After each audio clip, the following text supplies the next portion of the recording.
começamos a desafiar os fortes, os valentões, os ligadores.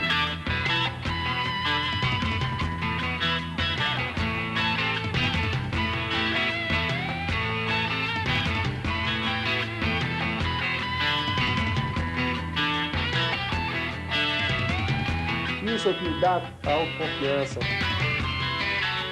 Sabendo que qualquer situação que eu for posto, eu vou me dar bem.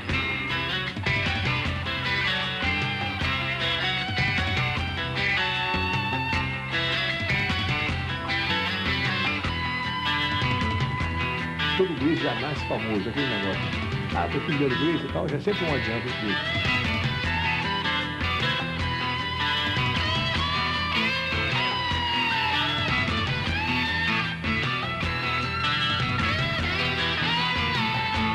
As pessoas aprendem que usem o jiu-jitsu que nós viemos usando.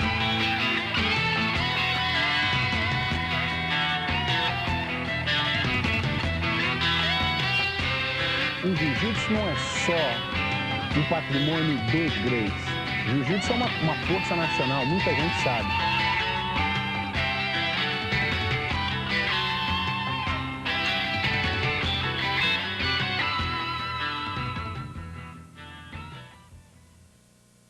O jiu-jitsu, em princípio, é uma arte de defesa pessoal que existe há milênios no Japão, que foi quem assumiu a paternidade, porque dizem que veio da Índia foi à China, e da China o japonês pegou, aperfeiçoou e fez o método oficial de defesa pessoal deles.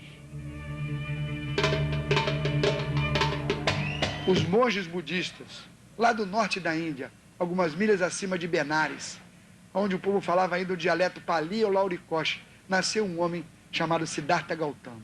Esse homem foi conhecido como Sakyamuni, o príncipe solitário, mas hoje em dia é conhecido como Buda, o iluminado. Ele tinha uma espécie de religião, uma seita religiosa, que usava o nome dele, era o budismo. E essa seita, os monges budistas tinham que percorrer as estradas para disseminar o budismo. E eram constantemente assaltados e mortos, e traziam um prejuízo muito grande para o budismo. Então eles criaram um sistema de luta que dava a eles condições de se defender dos ataques sem uso de arma, que era tentatória ao moral da religião deles. Os monges budistas foram os verdadeiros criadores do jiu-jitsu, que mais tarde, com a morte de Buda, assumiu o poder na Índia Siddhartha Privadasi, mais conhecido como Rei Asoka.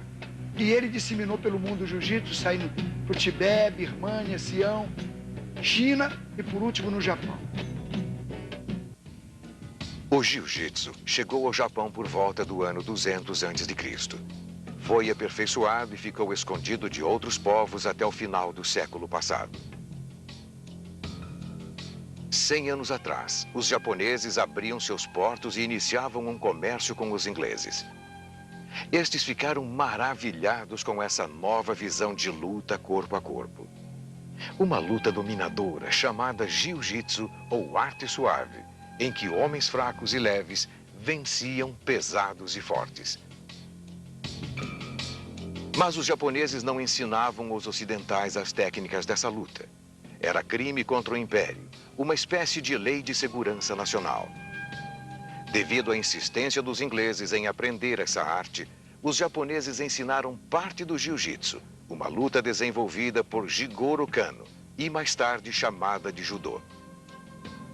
Por uma dessas coincidências históricas, o jiu-jitsu veio parar no Brasil e foi plantado por um japonês em solo fértil, numa família de imigrantes escoceses. A chegada do Mitsuyo Maeda, no Pará, um japonês que veio representar o governo do Japão junto ao Brasil no comércio de...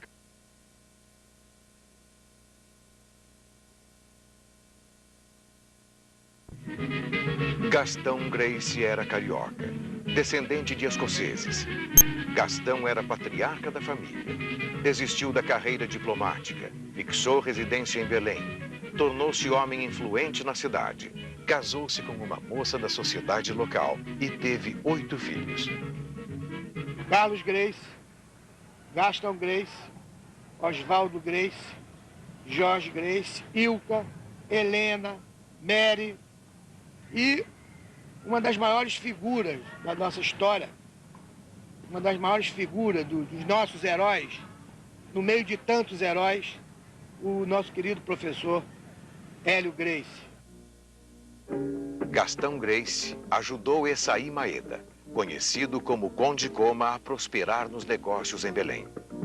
Em forma de gratidão, o Conde Coma ensinou a Carlos, o mais velho dos filhos de Gastão Gracie, os segredos do verdadeiro jiu-jitsu japonês.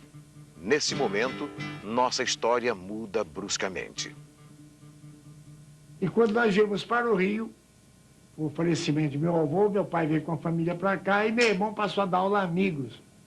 Ele não tinha, assim, uma atividade, vamos dizer, especializada, e amigos queriam saber jiu-jitsu, ele começou a dar aula de jiu-jitsu. No Rio de Janeiro dos anos 20, a família Gracie encontrou uma capital da República agitada, como dizia Carlos Drummond de Andrade, rica em atividades culturais. Foi o período da criação do samba e havia festas por toda parte. Os bares viviam cheios, onde os malandros e bons vivãs bebiam, dançavam e a honra ainda era defendido em brigas dentro e fora dos bares. Capoeiristas e boxers dominavam o cenário da época. Mas, como sempre, existiam os valentões, os malcriados e os infratores de plantão. Com a família Gracie no Rio, puxados por Carlos Gracie, esse quadro começou a mudar. Depois de um ano e meio, eu só vendo ele dar aula de manhã até de noite, que eu não tinha o que fazer, adquiri a prática de saber o que ele dizia e de responder as perguntas que lhe faziam. Fiquei um papagaio. Sabia as perguntas e as respostas. Um dia ele se atrasa, e com esse atraso, o aluno que veio dar aula, que era uma pessoa importante do Banco do Brasil, e eu disse: doutor, o Carlos não está, o senhor quer que eu vá passando um programa no senhor? Ah, ele, vamos brincar, porque era garoto, tinha 15 anos. E do que eu dei aula, eu, como sabia aquilo tudo de cor, falei o que meu irmão falava, perguntava, dizia, mostrava. Quer dizer, era praticamente um professor, embora cópia. Quando meu irmão chegou, que quis dar aula, o aluno disse: olha, eu já fiz a aula com o Hélio e gostaria que ele continuasse me dando aula. Meu irmão, que nunca foi muito de morrer por trabalho, gostou. Primeiro, por saber que eu já sabia jiu-jitsu sem que ele me ensinasse. Segundo, que eu ia dar aula por ele, que ele não tinha esse trabalho, eu daria. Resumo, fui nomeado professor dessa maneira. Mas que tipo de professor? Ensinava. Mas depois eu queria fazer, eu comia sozinho, não conseguia. Daí comecei num esforço muito grande para que eu pudesse fazer a descobrir a diferença entre os movimentos que ele mostrava e o que eu teria que fazer. Essa foi a adaptação que eu fiz, que eu praticamente não inventei o nosso jiu-jitsu. Eu apenas adaptei a minha pessoa, criando formas de alavanca, de acordo com o que nós possuímos, a dar aqueles movimentos que o japonês fazia à base da força e da habilidade.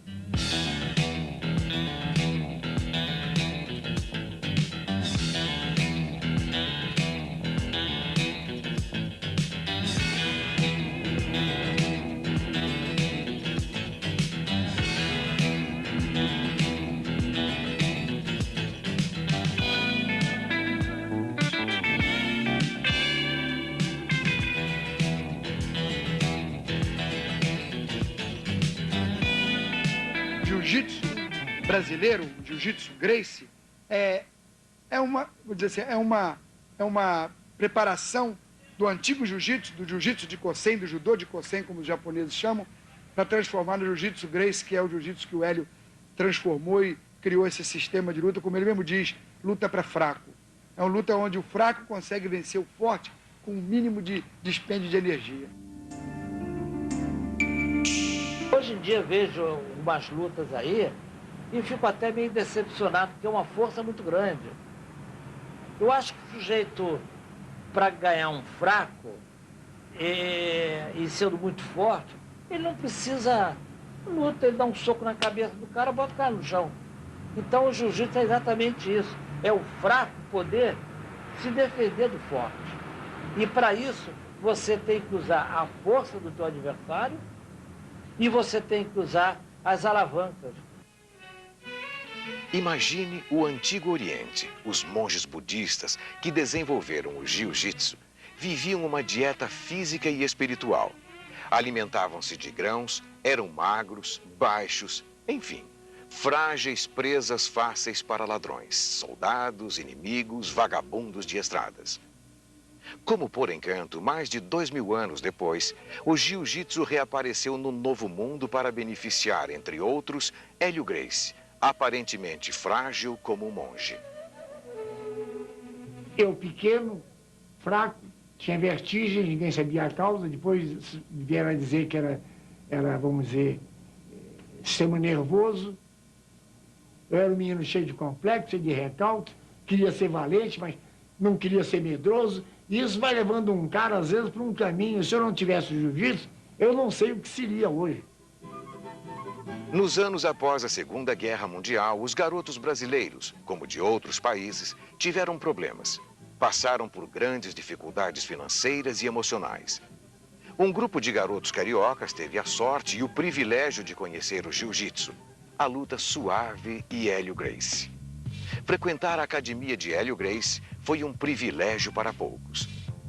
A academia de Hélio Gracie era um local não apenas para aprender defesa pessoal, mas também era uma academia que servia para os meninos serem educados, preparados psicologicamente e prontos para superarem qualquer problema.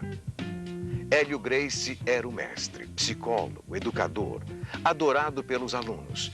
Ele era o super-herói de uma era pré-televisão. E dentro dele tinha um negócio que me despertava, porque era talvez aquilo que eu não conseguisse ser, o guerreiro, né? Aquele homem que depois, muitos anos mais tarde, eu vinha saber que ele também tinha sido franzino, tinha tido suas dificuldades de saúde, e que então talvez esse fato tenha despertado dentro de mim, pelo instinto natural de uma criança, tenha me despertado esse sentimento de proximidade com ele. Talvez ele fosse aquele guerreiro naquela hora, na hora que eu precisava para poder vencer a minha grande batalha, que era a asma, nada mais do que isso. O jiu-jitsu é uma arte tão eficiente e dá às pessoas tanta segurança que tanto uma criança de 3, 4, 5, 6, 8, 10 anos, como uma pessoa, como uma moça, uma senhora, um velho, qualquer um aprende e aproveita tanto, porque ele não tem ideia de como se defender. Você, por acaso, tem ideia de como a gente gostar um revólver na barriga, como você defenderia? Se eu te mostrar, é uma besteira, uma bobagem. Qualquer um que me gostar um revólver na barriga, eu tomo a arma dele como quem... Nada, bobagem, a mais boba do mundo. De maneira que essa simplicidade e a eficiência de defesa é tão grande que todo mundo se empolga. Uns porque querem ficar mais eficiente, outros porque não querem apanhar, outros porque a autoconfiança modera o sujeito, ele fica mais tranquilo, mais sereno. Qualquer um de vocês que aprenda jiu-jitsu vai melhorar o modo de pensar 50%. Acontece que a nossa projeção veio devido às vitórias que nós tínhamos contra leigos, homens valentes, homens fortes, que nós procurávamos elementos para crescer. Como é que eu ia provar isso? Jiu-jitsu sem pegar alguém e vencer. Então começamos a desafiar os fortes, os valentões, os brigadores, enfim, quem duvidasse da nossa superioridade física que aparecesse. No começo do século, os duelos armados perderam a força. Para tirar as diferenças entre inimigos, os homens brigavam em ringues, nos parques e nas feiras. Os mais jovens que desejavam aprender uma luta ou defesa pessoal tinham apenas duas opções: aprender capoeira ou aprender o boxe. Os Gracie, principalmente Carlos e Hélio, criaram uma estratégia diferente: um marketing agressivo para divulgar o jiu-jitsu. Imagine quem em sã consciência iria entrar numa academia de uma luta com um nome estrangeiro. A maioria achava que a capoeira, um tanto vulgar, e o boxe, mais nobre, eram as melhores opções. Os Gracies passaram a desafiar todos os lutadores. O objetivo era conseguir alunos, popularizar o jiu-jitsu. Chegaram até a colocar anúncios no jornal, convidando pessoas para apanhar. Primeiro vencemos todo que era valente do Rio de Janeiro, Tico Soledade, bairro não sei quem, enfim. os brigadores da época apanharam todos. Aí começaram a arranjar gente para nos vencer, porque no início nós tínhamos uma oposição muito grande. Oposição essa que no brasileiro é muito comum. O gente começa a crescer, eles querem testar a eficiência do cara. Seja em que arte for. Se você chegar no Rio de Janeiro e disser que é o melhor, ele não acredita no que você diz, daí vai pagar para ver. E esse pagamento para ver, todos se deram mal, porque foram apanhando um atrás do outro, aí começaram a vir boxer, minha primeira luta foi com boxer, depois veio luta livre, depois veio juiz, aí começou a vir japonês viu, todos começaram a apanhar.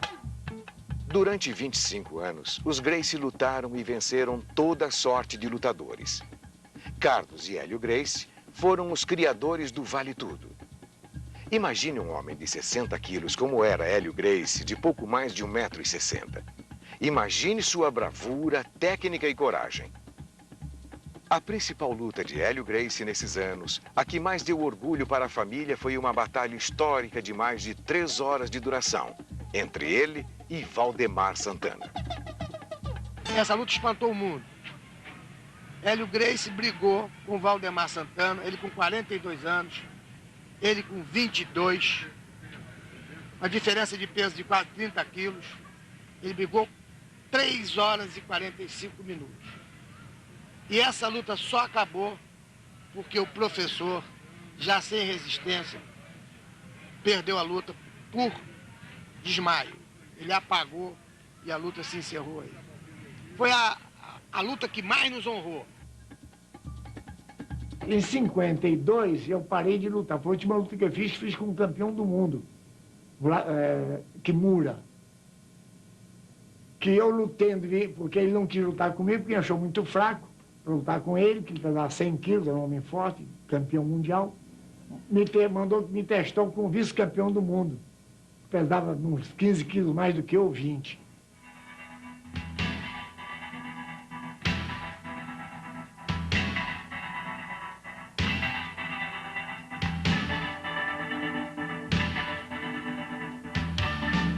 O Hélio Gracie lutando com o Catô,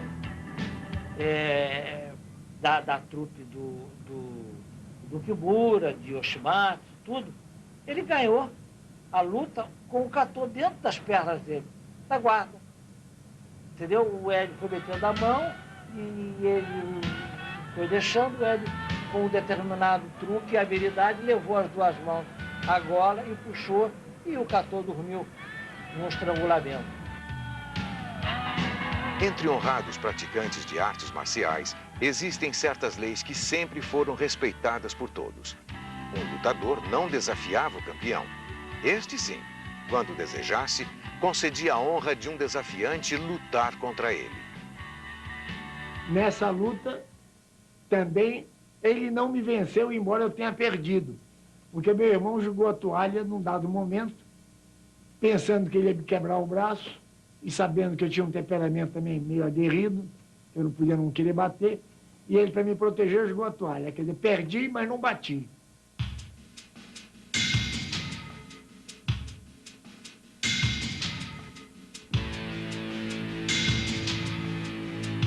Caramba, o gigante, sabe? Ele só foi superado porque o gigante sabia um jiu-jitsu primoroso e que tinha 100 quilos e ele tinha 62, sabe? Então, essas coisas todas...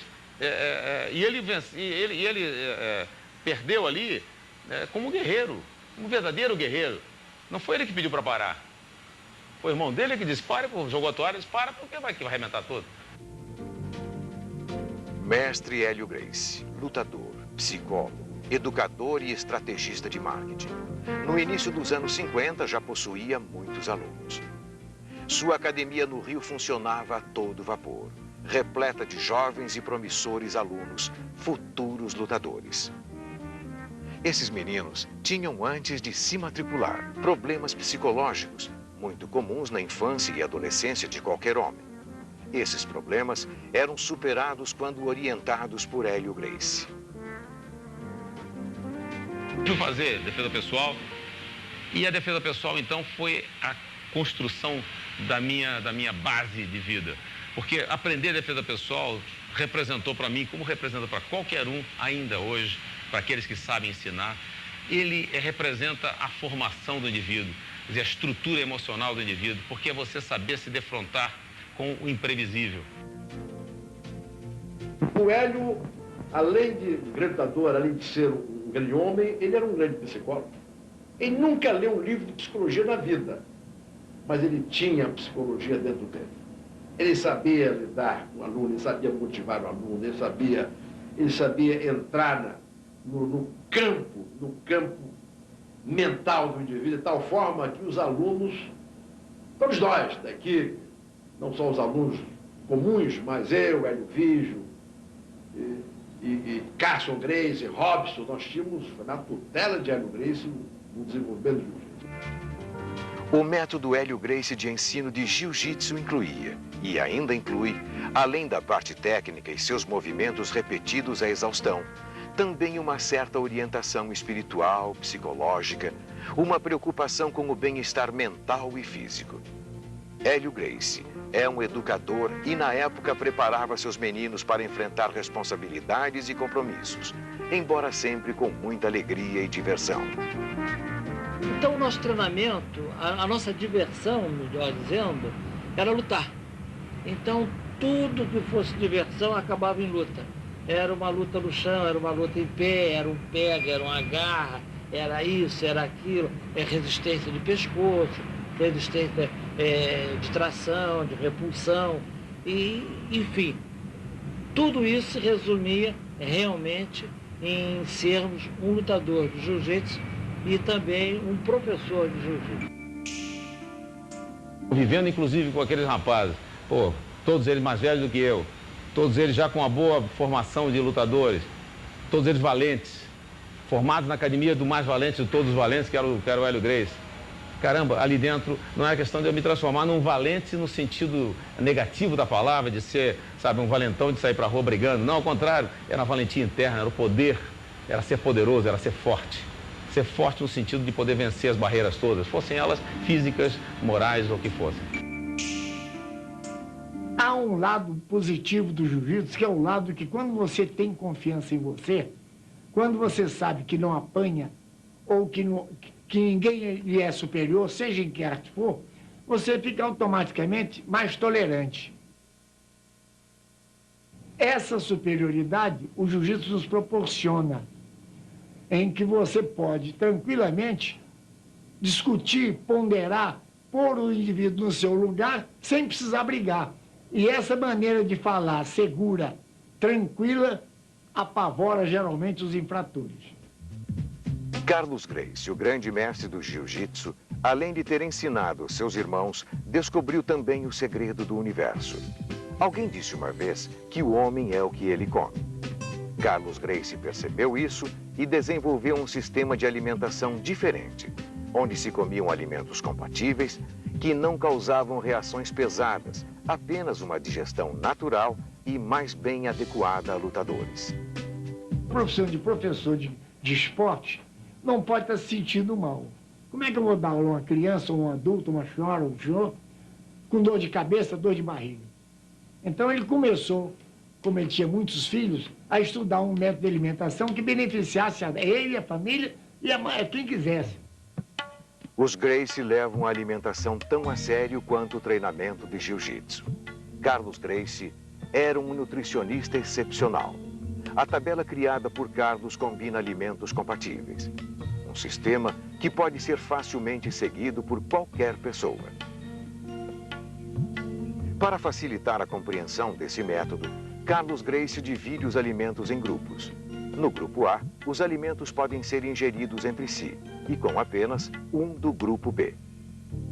Por exemplo, você pode comer carne com a maioria dos legumes ou com vários tipos de saladas. No grupo B, os alimentos não combinam entre si. Arroz é incompatível com feijão. No grupo C, os alimentos combinam entre si e com um do grupo B, mas sem prepará-los com gordura. Mamão e maçã são permitidos num suco ou naturalmente. No grupo D, os alimentos mais difíceis não combinam entre si e nem com qualquer outro. Abacaxi, maracujá e manga se encontram aqui. Grupo E. é um ensaio sobre a banana. Ela combina com mamão, leite e melancia. Nunca coma banana com abacate, açúcar ou mel. No grupo F, conselhos especiais sobre leite e com quais alimentos pode ser combinado. Leite vai bem com banana, ovos cozidos e os alimentos do grupo B, como aveia e arroz. No grupo G, um destaque especial sobre creme de leite e sua combinação.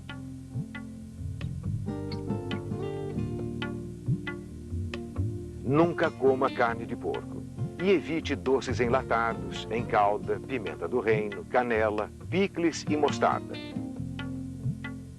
Então ele estudou isso para evitar que você, ao comer muito, fique indigestado.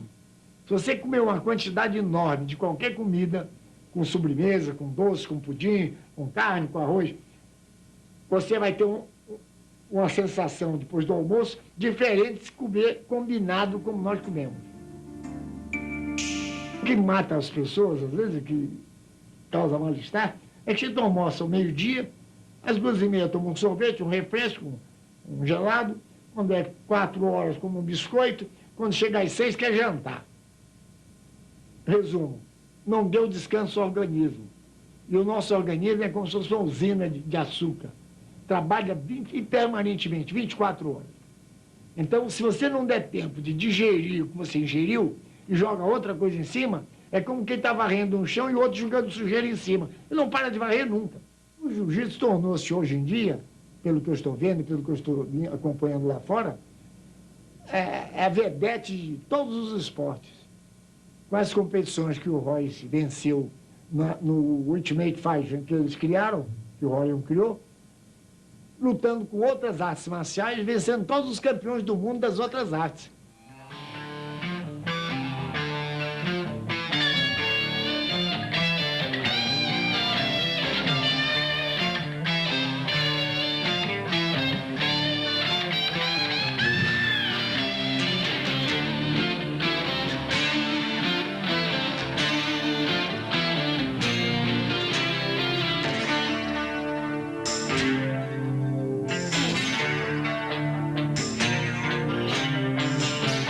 O primogênito de Hélio Gracie, Rorion, se identificou com a causa da família. Como um seguidor das tradições dos Gracies, Rorion é um profundo conhecedor das técnicas do jiu-jitsu. Um lutador invencível e com uma formação acadêmica adequada, ele é advogado.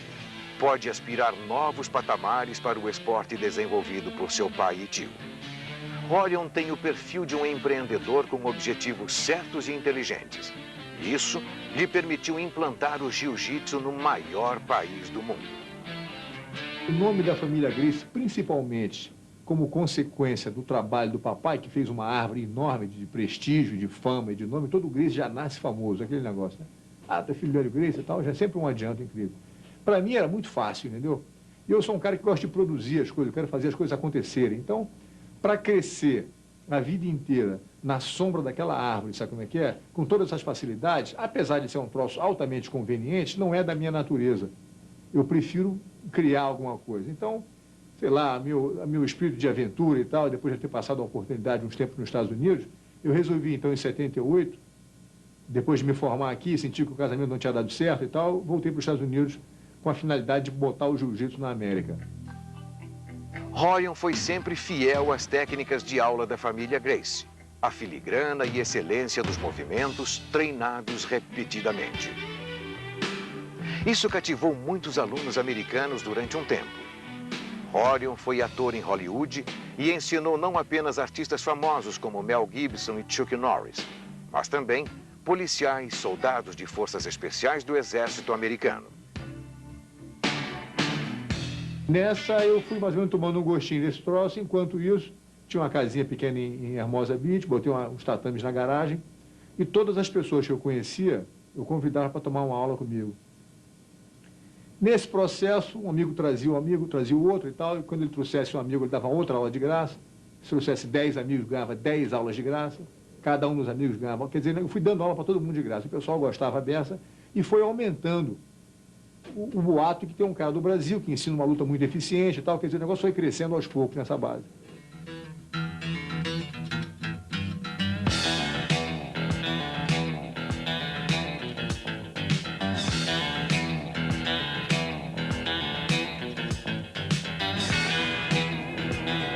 chegou a um ponto que eu comecei a precisar de ajuda e trouxe o Royce para morar nos Estados Unidos comigo e me ajudar. Ele tinha 17 anos, faz mais ou menos uns 12 anos atrás. Os alunos aumentando, o Royce não falava inglês nenhum na época, mas falava jiu-jitsu. Então, eu ia trabalhar no negócio do cinema e deixava o Royce dando as aulas na garagem lá de casa. Foi aumentando, aumentando, chegou a um ponto, a gente tinha 127 alunos tomando aula, 7 dias por semana, das 7 da manhã às 9 da noite, isso na garagem da casa.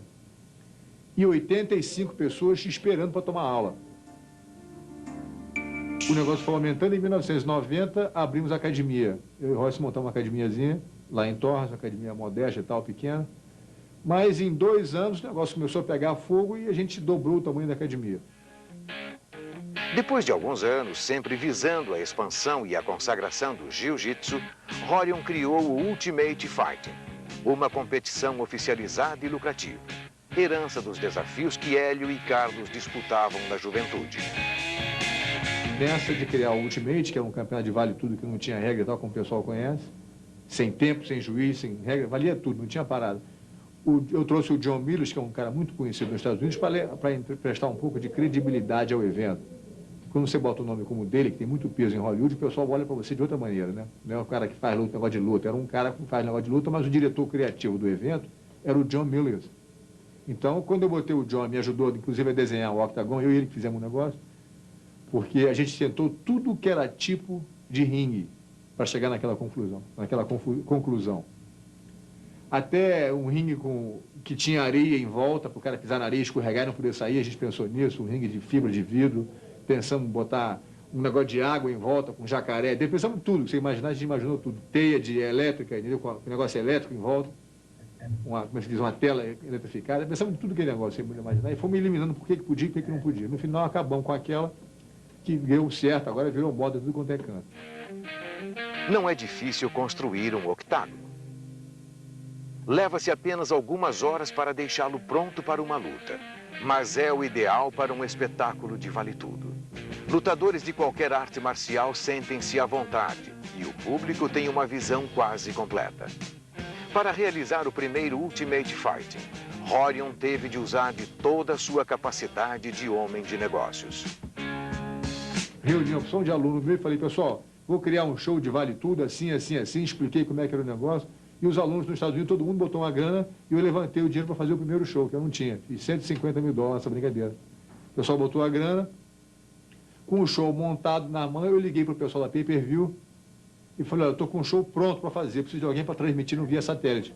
Aí o pessoal gostou da ideia e fizemos uma sociedade meio a meio. O pessoal da Semaphore Entertainment e eu, né, a minha companhia, o Wow Promotion. Aí o negócio foi esquentando, quer dizer, fizemos o primeiro show, eles pensaram que ia ter uma audiência de 40 mil pessoas, mas teve uma audiência de 85 mil no primeiro show. Então o pessoal ficou doido. Aquela Forbes Magazine, que fala de pessoal de negócio de dinheiro e tal, falou que é a mais bem-sucedida franchise em pay-per-view history. Quer dizer, em todos os tipos de pay-per-view, o que mais deu grana regularmente foi esse tipo de show. Royce Gracie foi o maior vencedor de Ultimate Fighting, invicto em 3 edições. Royce possui a técnica perfeita de um representante da família Gracie com uma concentração impenetrável. Quando eu entro para lutar, eu já mais ou menos já tenho um plano de luta, já sei exatamente o que vai acontecer e isso às vezes o adversário não sabe.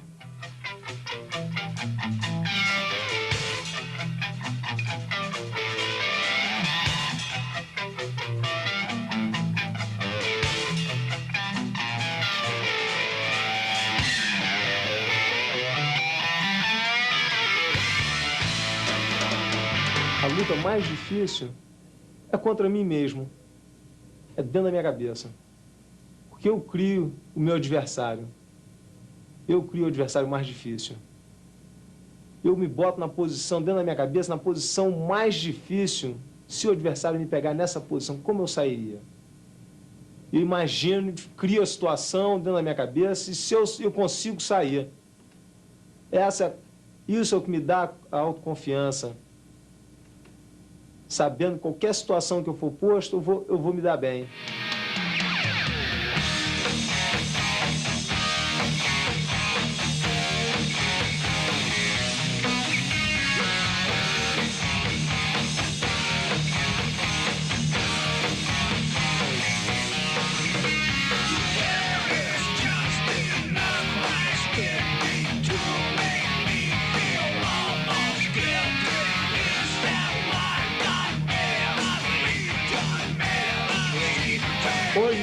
sonho de todos os lutadores de artes marciais é ver a nossa caveira.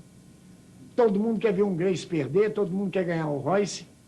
Então, há isso apenas. É a única parte desagradável que eu vejo no sucesso do jiu-jitsu.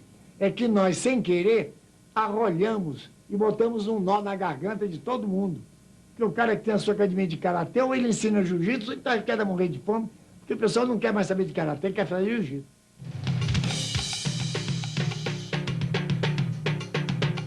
É sempre necessário um líder numa revolução social. Assim como é fundamental um ídolo na evolução de um esporte. Rickson Gracie, mestre e lutador de jiu-jitsu, é um super campeão brasileiro.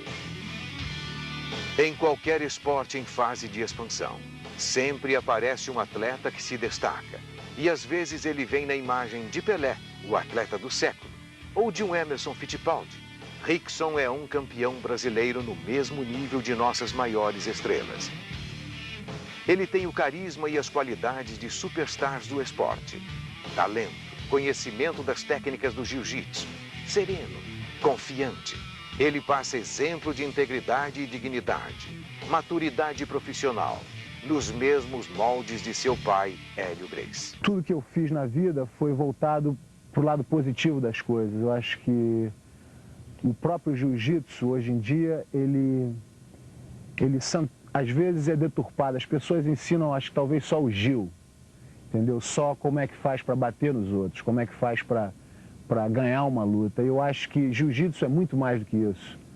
É a filosofia que a gente tem que ter, que dá realmente uma globalidade ao esporte, que é... Você vê outras martial arts, como o karatê, que não tem a mesma eficiência do jiu-jitsu, mas tem um lado bonito, que é a disciplina, que é a maneira com que eles se tratam, ou as maneiras com que eles identificam o zen aspecto da luta, entendeu? E eu acho que o jiu-jitsu precisa disso, não é uma coisa que esteja fora do jiu-jitsu, simplesmente porque o jiu-jitsu é uma luta eficiente. A minha preocupação, hoje em dia, é realmente unificar o jiu-jitsu como uma coisa que tenha também o lado filosófico, tenha também os benefícios e as condutas, o senso de conduta moral e ética do atleta, que tenha, entendeu? Que faça o atleta entender que esse poder que ele adquire não é o poder que ele vai usar para o mal ou para, entendeu? Ele tem que ter um equilíbrio. Você dá um revólver na mão de uma criança, é perigo na certa. Você dá o jiu-jitsu na mão de uma pessoa que não tem a formação moral, é o mesmo perigo. Então, em termos de associação, eu tenho a obrigação, dentro do meu coração, de querer dar o meu jiu-jitsu, mas não só a parte da luta, mas o que eu aprendi desde criancinha na academia, que é como se portar com relação ao mais fraco, como se portar com relação ao mais forte, de não ter medo das situações e não ter controle emocional para saber ponderar, para saber perdoar, para saber relevar muita coisa e levar para casa. Essas coisas são importantes, entendeu? Porque o esporte é feito exatamente dessa filosofia. Sem dúvida, ele está certo. Rickson seguiu fielmente os ensinamentos de seu pai. Mas as lutas que o revelou como um futuro campeão foram travados contra o Zulu, um negro de 1,95 m, um super atleta. Foram combates memoráveis. A luta do Zulu, a mais difícil foi a que não foi em Brasília, que foi a minha primeira luta profissional. E depois eu lutei com ele de novo no Maracanãzinho, numa luta que foi um pouco mais, não digo mais fácil, mas um pouco mais dentro de uma estratégia. Ele não queria perder, ele sabia que eu era forte no chão, então ele botou vaselina, ele lutou para empatar a luta, entendeu? E foi uma luta um pouco mais tática do que violenta e como mais louca, entendeu?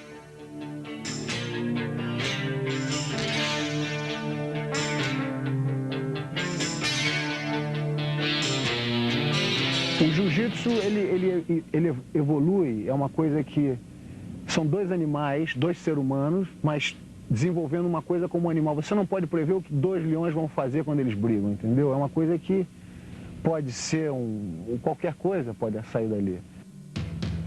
Rickson, a exemplo de seus irmãos Rorion e Royce, também foi para a América conquistar os Estados Unidos. Em terras gringas, Rickson mantém a tradição da família. Dá aulas, disputa combates, eventualmente participa de torneios vale-tudo. Em 94, seu prestígio cresceu ainda mais vencendo um Ultimate Fighting no Japão. No ano seguinte, ele repetiu o feito em grande estilo. Derrotou 3 japoneses. Mas não pensem que Rickson é só talento. Sua técnica é associada a um treinamento duro, eficiente, unindo os segredos da família Gracie, técnicas de respiração e yoga e métodos modernos.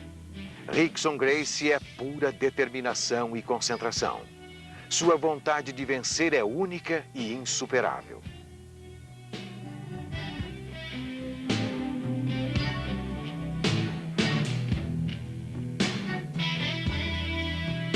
Tudo está acontecendo em volta, mas na verdade aquilo que você escuta são os anos de treinamento e dedicação que você mesmo acredita em você. Você tem que acreditar no que, entendeu? No que você está pronto a fazer e na capacidade que você tem de resolver a situação imediatamente quando a situação aparece.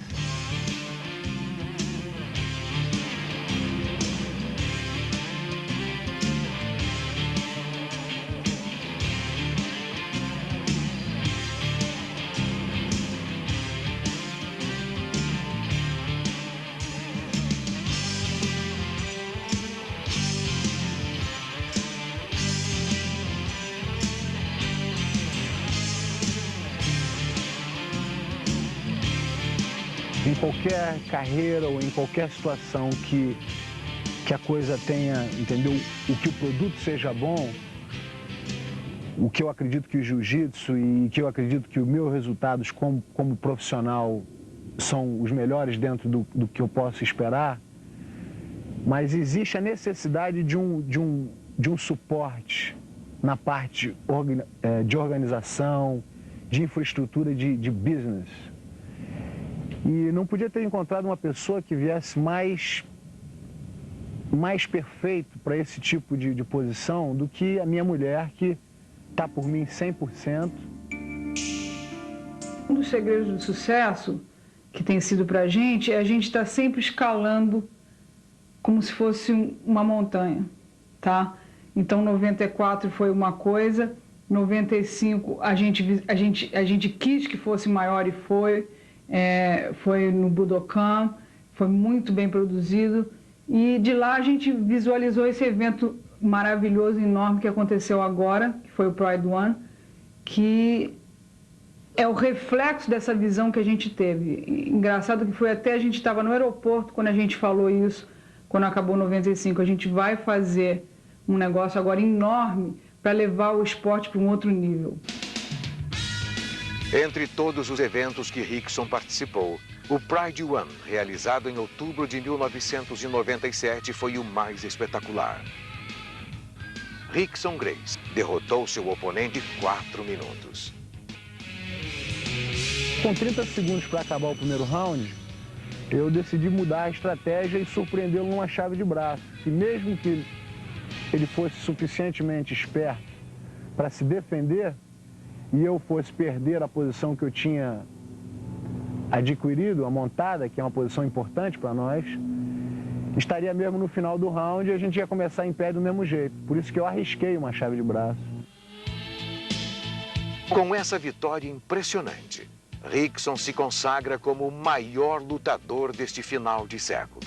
Imbatível, líder e famoso.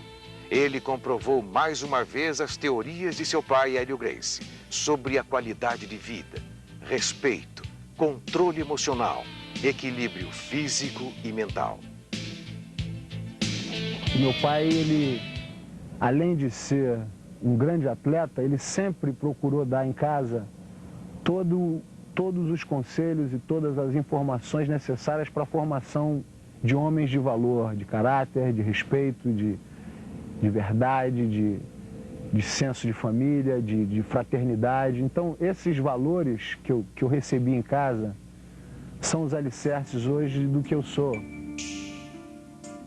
E isso foi exatamente a essência do jiu-jitsu que nós temos hoje, que quando nós voltamos ao Japão hoje, nós sentimos que o jiu-jitsu que eles tinham, hoje em dia foi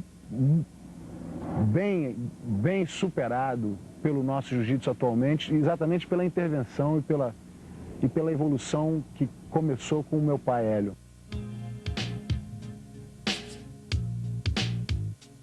Todo mundo que quer uma arte marcial, ele não quer uma arte marcial inferior à outra. Todo mundo quer ser melhor.